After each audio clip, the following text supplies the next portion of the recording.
Boa noite, graça e paz do Senhor Jesus, amém? Quase que ela não deixa eu falar, né, gente? Graças a Deus, amém, que benção. Eu estava refletindo aqui, eu estou chegando à conclusão que eu estou ficando velho. De manhã eu estava bem, depois de meio-dia peguei uma chuvinha, a voz como é que já fica? Quando a gente vai ficando velho, qualquer chuvinha, qualquer ventinho, uma garoazinha, e a gente já sente logo, os efeitos, mas eu prometo que eu vou ser breve aqui, não vou ficar enjoando vocês com essa voz meia de taquara rachada, como dizia antigamente, mas graças a Deus, que bom que você veio, que você está aqui hoje, lembrando que temos uma programação especial para as crianças, as crianças estão aqui, Isaac pode acompanhar, a tia Laís lá, tem a programação especial para as crianças, se houverem mais crianças aí, quiserem descer, vai ter uma programação bacana para elas lá embaixo. Nós estamos estudando, começamos na última quinta, e hoje vamos dar continuidade, mas estudando sobre as parábolas de Jesus. E como eu falei na quinta-feira passada, as parábolas nada mais são do que uma comparação. Compara uma coisa que é mais conhecida com uma coisa que é menos conhecida. E nas parábolas de Jesus, via de regra, ele faz comparações com coisas que se assemelham ao reino de Deus, ou ele dá algum exemplo de princípios do reino de Deus.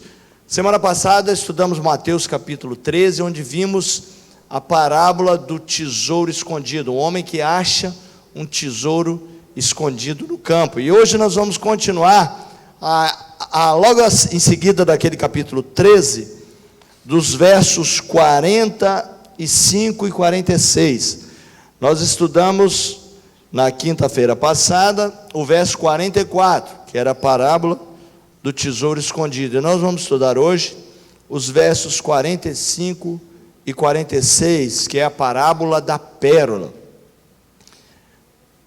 Mateus capítulo 13, então, a partir do verso 45, diz assim a palavra de Deus: o reino dos céus é também semelhante a um que negocia e procura boas pérolas, e tendo achado uma pérola de grande valor, vende tudo o que possui e a compra. Vou ler novamente: o reino dos céus é também semelhante a um que negocia e procura boas pérolas, e tendo achado uma pérola de grande valor, vende tudo o que possui e a compra. Vamos orar? Feche seus olhos.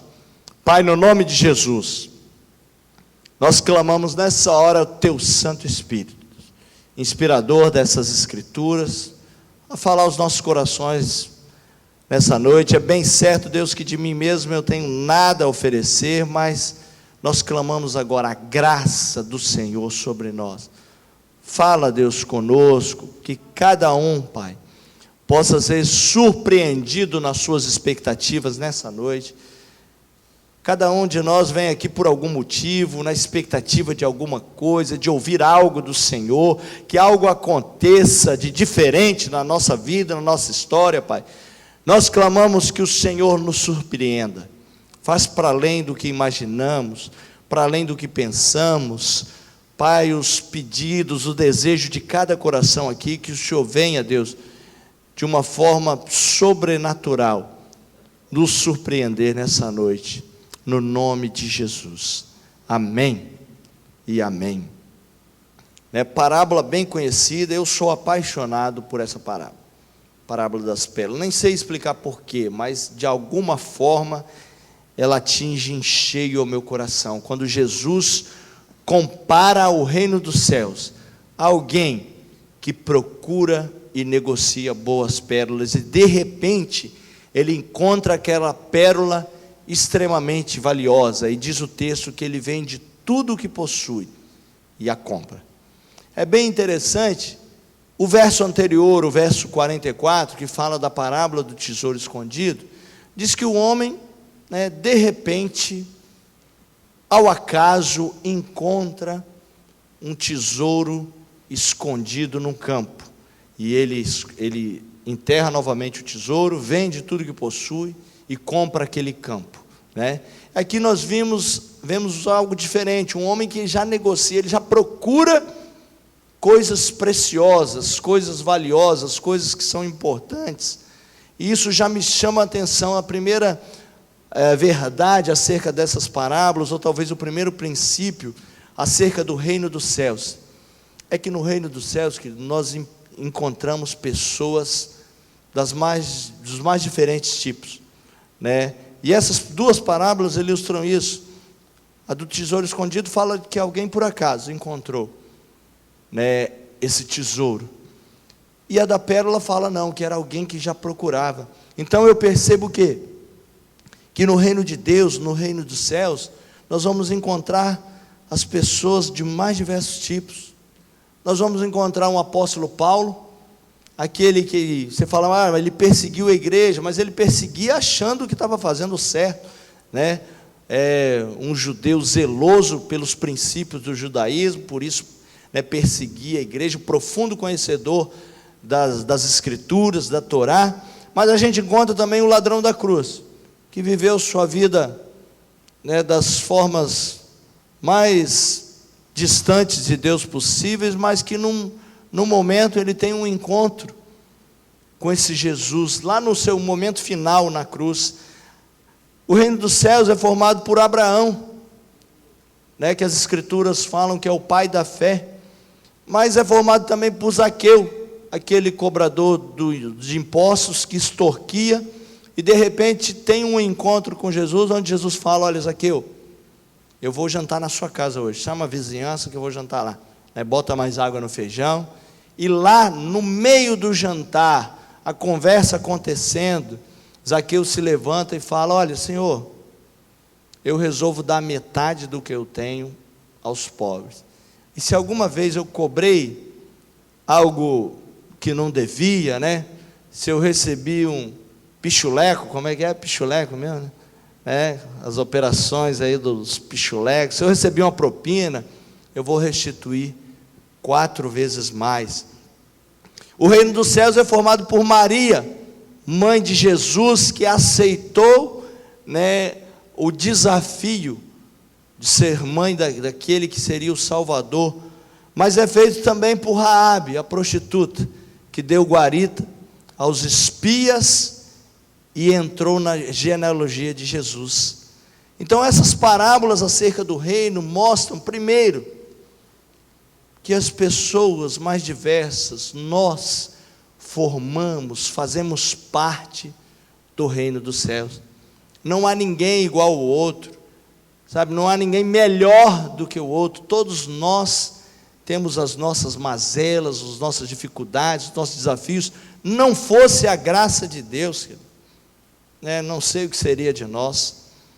Então não dá para a gente ficar, né, olhando para o telhado dos outros, jogando pedra. Tem um ditado que diz, quem tem telhado de vidro, né, não joga pedra no telhado dos outros. Se a gente tivesse consciência da graça de Deus que nos alcança, nós não ficaríamos jogando pedra, né, no telhado dos outros. Deus não nos instituiu como juízes de ninguém, né? O nosso desafio como participantes desse reino é caminhar juntos, ajudando uns aos outros. Mas parece que a gente estabelece, né, alguns modelos de comportamento, alguma forma que tem que ser o proceder, né, e normalmente é aquilo que a gente faz, e o que os outros fazem, né, não são levados em conta, ou o pecado do outro é como se no nosso conceito agredisse mais a Deus do que o nosso pecado. Ou não é assim muitas vezes que a gente se pega fazendo, né? Parece que você acusa, aponta o dedo para o erro, para o pecado do outro, e os seus a gente joga uma pá de cal em cima, né, dos nossos, e não, isso aí é uma coisa que eu estou tratando, né, e tal, isso aqui eu herdei da família do meu pai, esse gênio e tal, mas é pecado tanto quanto o outro. E essas duas parábolas falam para mim disso. Olha, o reino de Deus é formado por pessoas. Vai ter gente que vai ter buscado ou demorado muito tempo para encontrar esse tesouro. Agora vai ter aqueles que encontraram por acaso.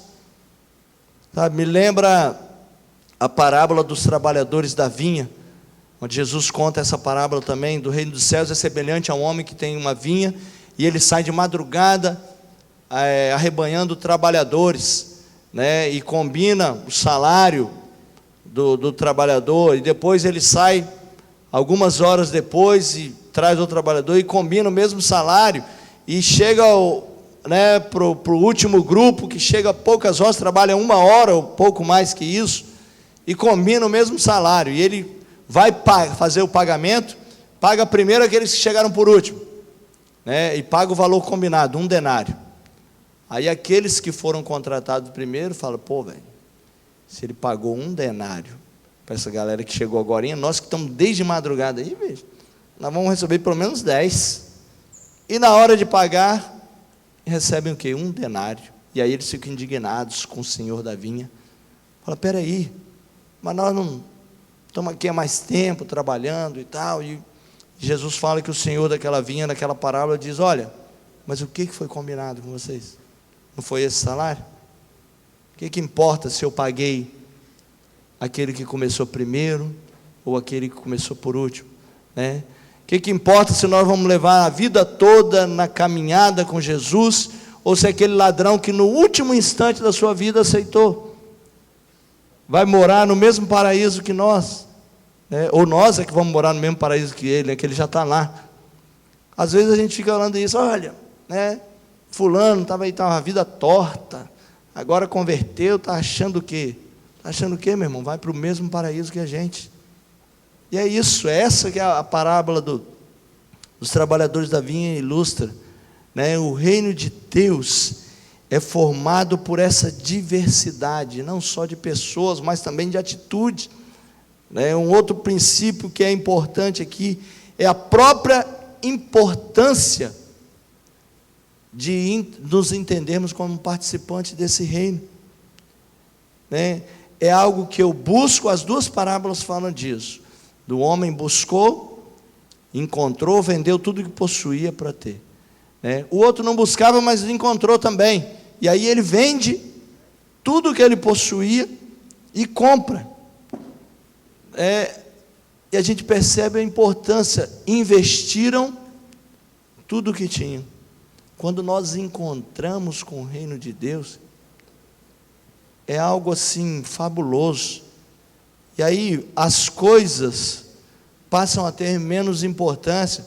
O apóstolo Paulo, escrevendo lá aos Filipenses, no capítulo 3, a partir do verso 7, ele diz o seguinte, olha, mas o que para mim era lucro, isto considerei perda por causa de Cristo. Sim, deveras considero tudo como perda, por causa da sublimidade do conhecimento de Cristo Jesus, meu Senhor, por amor do qual perdi todas as coisas, e as considero como refúgio, para ganhar a Cristo, e ser achado nele, não tendo justiça própria, que procede de lei, senão a que é mediante a fé em Cristo, a justiça que procede de Deus, baseada na fé. Logo no comecinho do verso 7, o apóstolo Paulo falou, o que para mim era lucro, considerei perda por causa de Cristo. É isso que essa parábola ilustra para nós. Aquilo que tinha de precioso, né, a gente considera como de menos valor, quando a gente tem esse encontro sobrenatural com Jesus Cristo e com o reino dos céus. As demais coisas passam a ter menos importância, ou deveriam ter menos importância, mas às vezes não é assim que a gente percebe no dia a dia.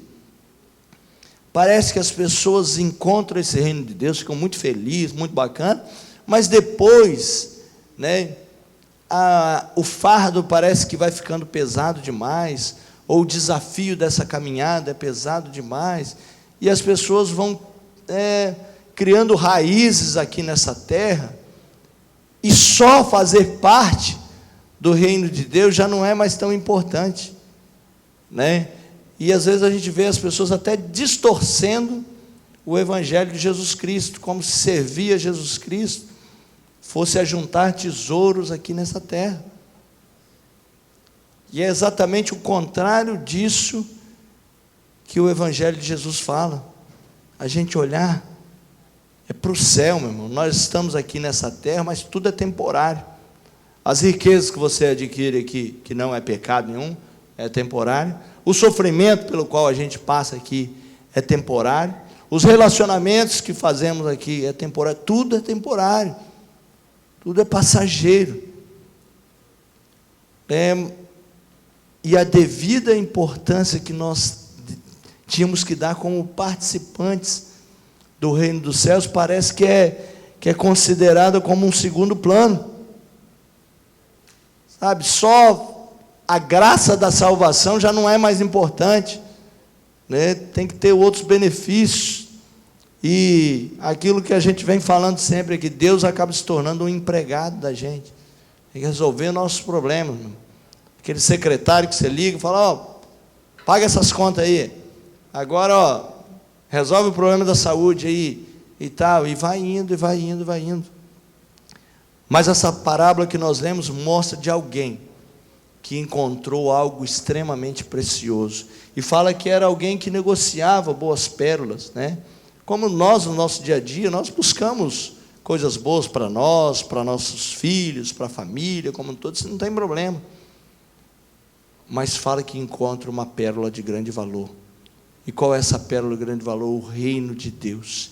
E esse encontro com o reino de Deus é tão impactante, tão violento, tão assim, primordial, que a pessoa se desfaz de todas as coisas para se dedicar a isso. E quando fala que ele vende tudo o que possui e compra essa pérola, né? Trazendo para a questão do reino de Deus, não é que a gente vende tudo e compra o reino, né? Nós, de certa forma, é que somos comprados por ele, nós fazemos parte do reino. Nós não possuímos ele no sentido de ter, de que é nosso, e agora Deus vai ter que fazer aquilo que eu quero, ou aquilo que eu acho que preciso. Não, nós fazemos parte desse reino, e tomar consciência disso é algo tremendo. Às vezes as pessoas têm esse encontro com Jesus, mas não tomaram a consciência que são cidadãos do reino. Nós estamos aqui, né?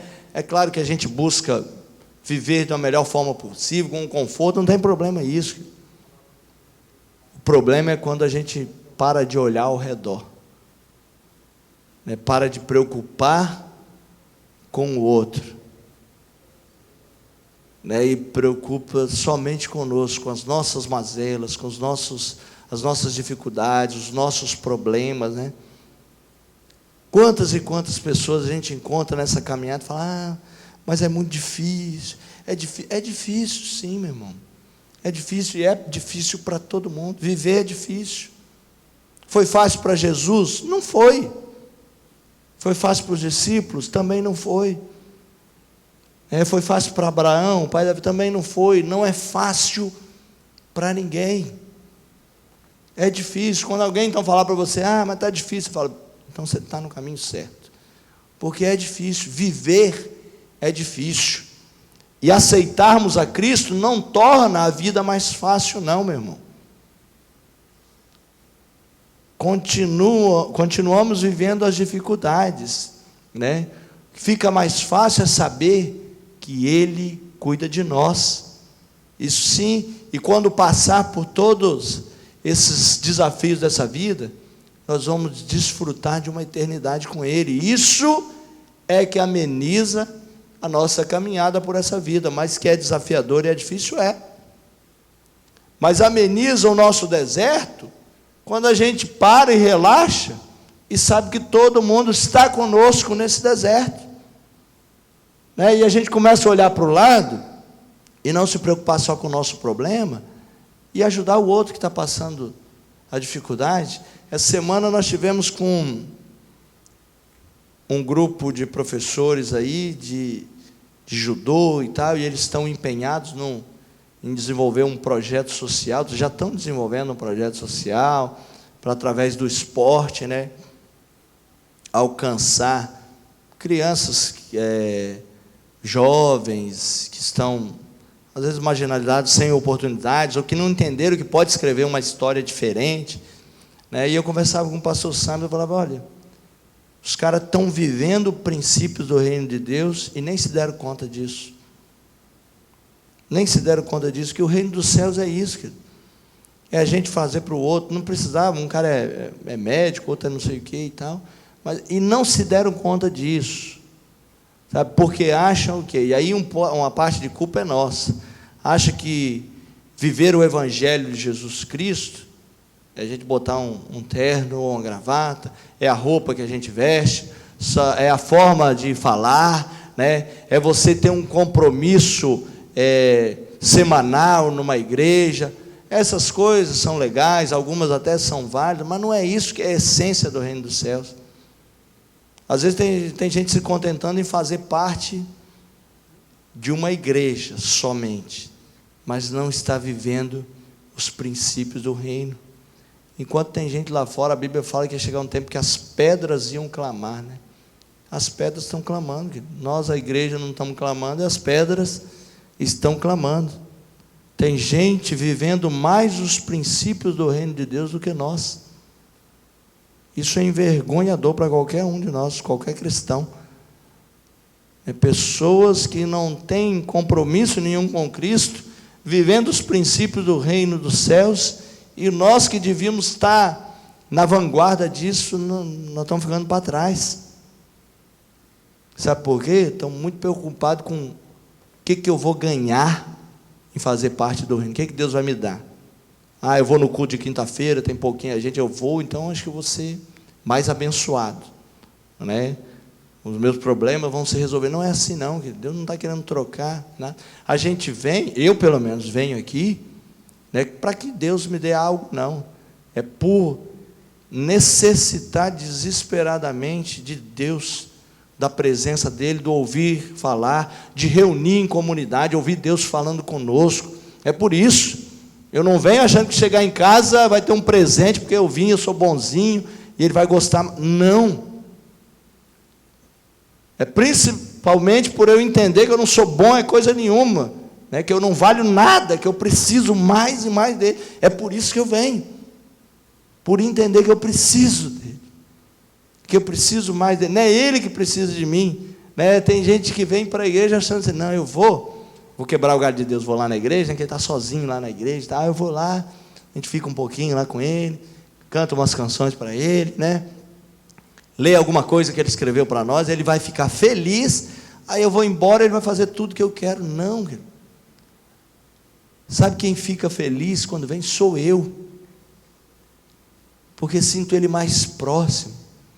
A Bíblia fala que a igreja, né, é a casa de Deus, casa de oração. Oração nos aproxima de Deus. É claro que o nosso relacionamento com Ele não pode se limitar a esses momentos de culto aqui, né? Isso faz, mas tem gente achando que é só isso, que aí quando eu vou lá para fora, eu não preciso de viver esse evangelho na família, não preciso de viver esse evangelho no trabalho,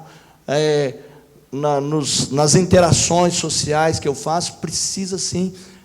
Por isso nós estamos estudando as parábolas, sabe por quê? Nós precisamos ser parábolas de Jesus para as pessoas.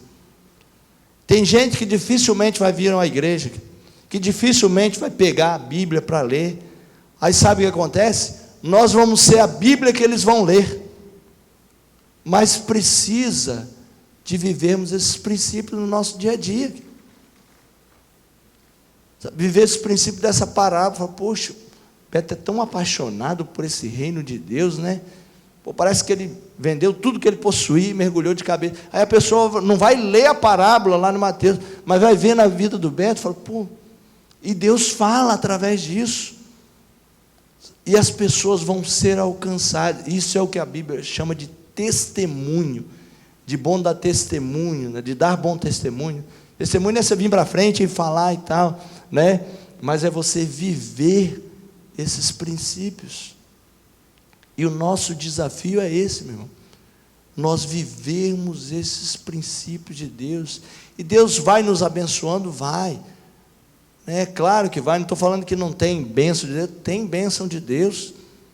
Tem bênção, eu enxergo isso na minha vida, na vida da minha família. Mas não é porque, agora está rico, nada, saldo devedor no banco e tal. Mas a bênção de Deus é ter minha esposa, meu filho aqui, sabe, a gente juntos buscar a Deus, mesmo na duranga, chega em casa, esquenta um miojo e está feliz, meu irmão. Tá, não precisa de mais, de grandes coisas, mas a presença de Deus na nossa vida é que faz a diferença. Não são as circunstâncias, né, mas é Ele presente conosco em nós, né? Mas vamos caminhando aqui. Essa parábola também fala de renúncia, quando fala, olha, vendeu tudo o que possui e compra essa pérola. Não é investimento, né? Às vezes a gente é tentado a ver isso como investimento. Ele tinha um investimento com pérolas, aí vendeu as pérolas, comprou uma pérola muito valiosa, ele continuou com muito, né, dinheiro, com mais dinheiro ainda e tal. Não está falando de investimento, mas está falando de renúncia, de abrir mão de tudo que a gente tem e mergulhar de cabeça no reino de Deus, ou nessa pérola de grande valor. Jesus fala lá em Lucas, capítulo 9, no verso 23, se alguém quer vir após mim, a si mesmo se negue, dia a dia, tome a sua cruz e segue-me. Negar-se a si mesmo. Olha o chamado de Jesus. Você quer me seguir, quer ser meu discípulo? Né? Vem que não vai faltar comida para vocês. Não é isso que ele fala, não. Fala, quer ser meu discípulo? Vir após mim, é o chamado a ser discípulo, né? Então, você larga a mão das suas vontades, pega a sua cruz, que vai ter desafio, todo dia, você pega a sua cruz e vem caminhando. Esse é o convite. Mas às vezes o que a gente faz para convidar as pessoas para Cristo? Você está com problema? Você vem que Jesus vai resolver seu problema, né? Se a gente fala a verdade do Evangelho, meu irmão, você fala, você está com problema? Vem para Jesus. Pode ser que você vai arrumar mais problema ainda, mas vai ser fantástico demais. É isso que Jesus fala. Você quer me seguir, meu irmão? Deixe essas bobeiras, essas vontades que você tem, essa bobeirada de pensar só em você, de pensar só nas suas coisas, de supervalorizar demais. Com o que eu vou viver amanhã? O que eu vou comer amanhã? Né? Jesus fala, olha, os pardais, o lírio do campo, ninguém faz nada, nós vamos perder para pardal, meu irmão. Pardal não preocupa o que vai comer amanhã, né, e está comendo, Deus o sustenta. Agora a gente se preocupa demais e estamos pior do que pardal às vezes. Nós estamos perdendo para pardal, meu irmão. Por quê? Por causa da ansiedade. Mas Jesus fala, olha, negue-se a isso, não se preocupa de uma forma excessiva. Não estou querendo dizer que então eu vou ficar em casa sentado, deitado, que o alimento vai cair do céu, como acontece para os pardais. Não, meu irmão, é aquela preocupação excessiva. Tem gente que não dorme por causa disso. Deus me livre, está para existir problema para não me deixar dormir, meu irmão. Em paz me deito e logo pego no sono. Sabe, é confiar em Deus. A gente se preocupa, é claro que preocupo, né? De vez em quando o gerente do banco liga, tem que cobrir aqui o vermelho aqui, amém, vai dar certo, segura aí, o final do mês está chegando, né? O salário acaba antes do mês, não é assim? Com a gente também, acaba o salário e o mês não acabou ainda, mês que não acaba, podia acabar logo para vir um outro salário, né? Mas isso não pode deixar isso roubar a paz da gente, não, meu irmão. Sabe, a gente viver agarrado com Cristo é renúncia, não é investir, não, né? Eu vou dar o dízimo aqui, e aí Ele vai me dar 100 vezes mais. Não é investimento, é renúncia. Eu vou dar o dízimo, porque eu sei que é Ele que me sustenta. E esse dinheiro que eu estou dizimando, eu estou ofertando, isso não vai me fazer falta, porque tudo o que eu tenho vem dEle. Esse é o princípio, é renúncia, não é investimento. Parar de olhar para nós, olhar para o outro. Lá em Lucas também, no capítulo 9, o verso 13, onde Jesus multiplica os pães, né? Tem uma multidão ouvindo, no culto de Jesus foi uma multidão, e o culto vai virando vigília, vai escurecendo, e aí os discípulos, né, claro, de uma forma coerente, falam: Jesus, está ficando tarde, né? As meninas não fizeram café, não tem nem biscoito para dar para esse povo, vamos liberar o povo, eles vão por aí, vai comer, o pessoal vai para o Dionísio, outros descem para o Minuano aí, come, né? Se vira lá para cada um, né, por conta deles. Jesus fala: está ficando tarde, está sem comida aí? Dai vocês mesmos de comer a eles. Olha só, o Evangelho de Jesus, o reino de Deus, é assim, né? É algo meio que desconecto da lógica normal. Pô, nós não temos nem para nós, como é que nós vamos alimentar essa multidão? Né? Os discípulos fizeram que era, se fosse eu, que tenho um raciocínio meio lógico, ia falar isso. Imagina o pastor Simon no culto aqui e tal, e falar: pastor, vamos liberar essa turma, que daqui a pouco estão com fome aí e tal. É um raciocínio que todo mundo ia ter, né, velho? Negócio lógico, libera aí, que daqui a pouco, como é que nós vamos alimentar? Mas Jesus fala: olha, dai vocês mesmos de comer a ele. E eles falam: nós não temos nada, senão 5 pães e 3 peixes aí. E ele pegou, deu graças a Deus, e aquilo multiplicou, e não acabava, e todo mundo comeu, e encheu a pança, e recolheram 12 cestos cheios. Ainda deu trabalho para os discípulos. Ele falou: vocês vão servindo, depois vocês recolhem tudo que sobrar. Sobrou 12 cestos. Jesus agradeceu aquilo que tinha. Às vezes o que falta para a gente é isso, meu irmão. O que você tem é pouco, né? O salário acaba antes do mês. Levanta e agradece a Deus: obrigado. É pouco, mas o Senhor tem dado, não tem, né, faltado. Às vezes acaba antes, mas eu te dou graças, assim mesmo. E Ele vai fazendo multiplicar. É algo sobrenatural, é fora da lógica, é irracional, é incoerente, meu irmão. É incoerente, o Evangelho é incoerente, no sentido assim, que fala assim: olha, você quer ter, então não guarda não, dá. Não parece um negócio louco? Se eu quero ter, qual é a mentalidade? Eu vou guardar. Se eu guardar, eu tenho. Jesus fala: não, você quer ter? Então doa, né? Dá, oferece, serve a quem está do lado, e não vai faltar. Mas como? Eu não sei, eu sei que é assim, né? É igual o Chicó lá da Alto da Compadecida, eu não sei, só sei que é assim. É assim, não tem como explicar, meu irmão. É reino de Deus. Só que a gente quer viver algumas coisas do reino de Deus e algumas coisas da nossa lógica. E aí não funciona. Aí não funciona. Como o profeta falou, olha, com o povo de Israel lá, né, que servia a Deus, ora servia a Baal, o profeta Elias falou: até quando cocheareis entre 2 pensamentos? Vai ficar assim, de um lado ou outro. Agora eu estou aqui, agora eu estou lá. Meu irmão, se a gente vai seguir a Jesus, é meter a cara e seguir. Vai ter desafio? Claro que vai. Vai ter desafio, mas vai ter bênção também. É bom demais.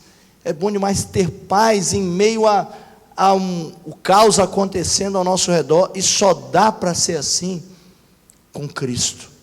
Só dá para ser assim com Cristo. E Jesus fala então: olha, o reino de Deus é essa coisa incoerente. É semelhante a um homem que não está fazendo nada, ou então está cavando lá no campo, parando a terra, e ele acha. Mas tem aquele outro também que está procurando, e uma hora encontra. Acha. O reino de Deus é assim. E aí é preciso renunciar a tudo, negar-se a si mesmo e mergulhar de cabeça nisso. Porque só vale a pena se for assim. Senão nós vamos amargar, sabe, uma dor, uma revolta com algumas coisas. Vamos ficar como os trabalhadores da vinha. Pô, mas nós estamos aqui há tanto tempo, né? E tá, vamos ficar como o irmão do filho pródigo, que ficou em casa, o outro foi perdoado, voltou. O pai dá uma festa, fala: não vou para a festa. Não vou. Eu estou aqui todo dia e o Senhor não me dá valor. Eu estou aqui todo dia, o Senhor nunca pagou um lanche para mim, e tal. E aí o pai fala: meu filho, você não entendeu, não, o princípio do reino? É tudo seu. É meu, é seu. Você podia ter pegado e tal. É igual uma criança, já viu? Né? Na sua casa acontece isso? Não é normal acontecer, né? Seu filho pedir licença para abrir a geladeira? Não pede. Né? Fala lá, Fabiane. O Yuri e a Vitória falavam assim: ô pai, posso pegar aqui na geladeira esse suco? Não. Está na geladeira, elas vão pegando. Por quê? É da casa, é nosso, né? Assim é o reino dos céus, meu irmão. É nosso. E a parábola do filho pródigo fala isso. Fala: meu filho, você não entendeu. Está dentro da geladeira aqui, é nosso. Pode pegar, não precisa dizer.